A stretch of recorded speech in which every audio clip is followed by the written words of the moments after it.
One of the highlights of Crag Attack 2008 at Cheddar Gorge was to be an attempt by John Ritson to beat the UK slackline record for distance and height. Sadly, the wind speed on the Sunday was way in excess of safe conditions, so the attempt had to be cancelled. Come Monday morning though, and there were signs that the attempt might be on again. So we jumped in the buggy and made a beeline for the Pinnacles. Up on top of the gorge, both local and national media were gathering, as well as a number of curious spectators, all keen to witness this record-breaking walk.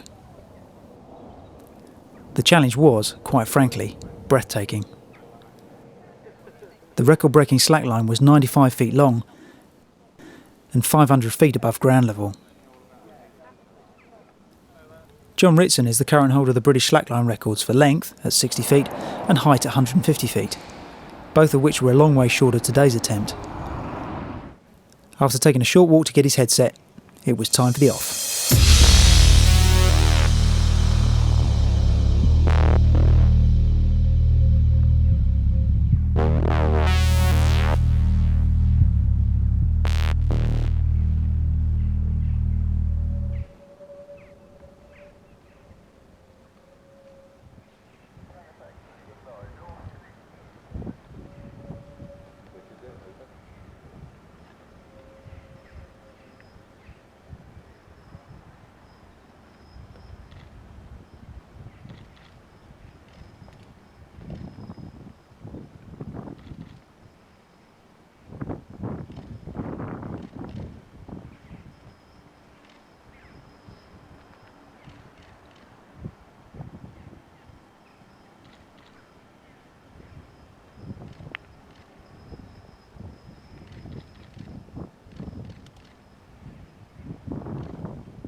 This first go may have ended quickly, but it was as much about acclimatisation and settling the nerves as anything else. With only 1 inch of line to work with, you can see why.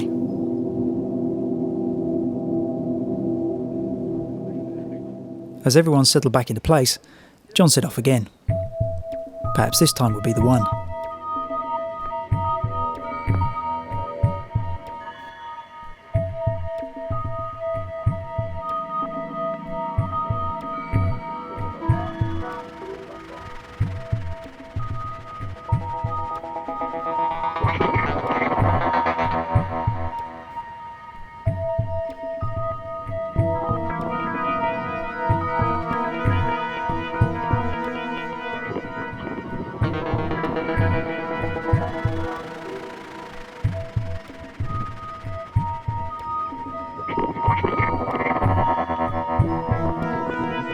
John was looking good.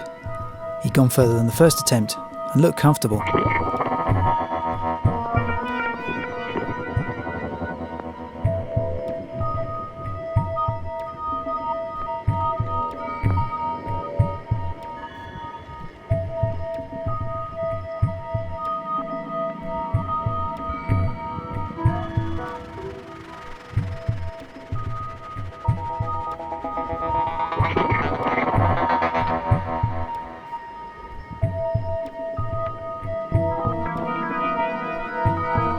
But no, just over a third of the way across, and having gone so well.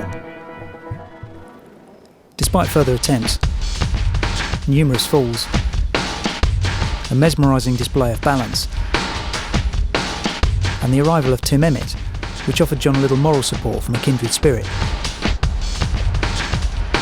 He failed to get close to his second walk fall point and took a break. John suggested that Tim have a go, which he did. But to be honest, he got little more than vocal correction therapy for his trouble. He persevered, but was finding it hard to block out the exposure. What's your mind thinking of? Really high and really exposed.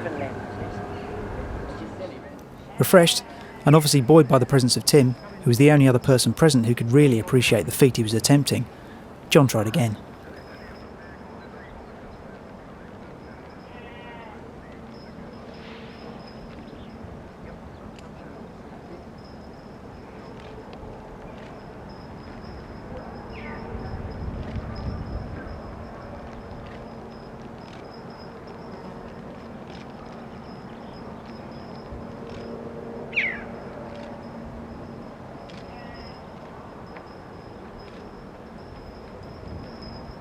Just short of the first third, and going stronger than he had to that point, there was a little wobble, and it was all over again.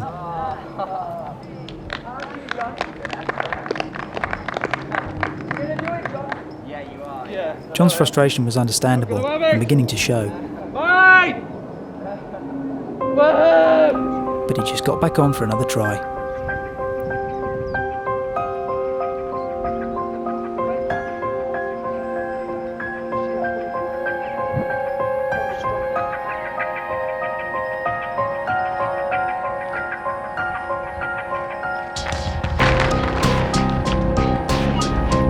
If you could run a car on a collective sharp intake of breath, you could have driven across Europe after that one. In a split second, everyone present snapped back from a state of nonchalant acceptance of the spectacle they were witnessing. In the end, it wasn't the height that stopped him, or the distance that was too much. John was physically spent from all the falls and the intense concentration. But he was adamant that he would return again, and that he would conquer the Pinnacles.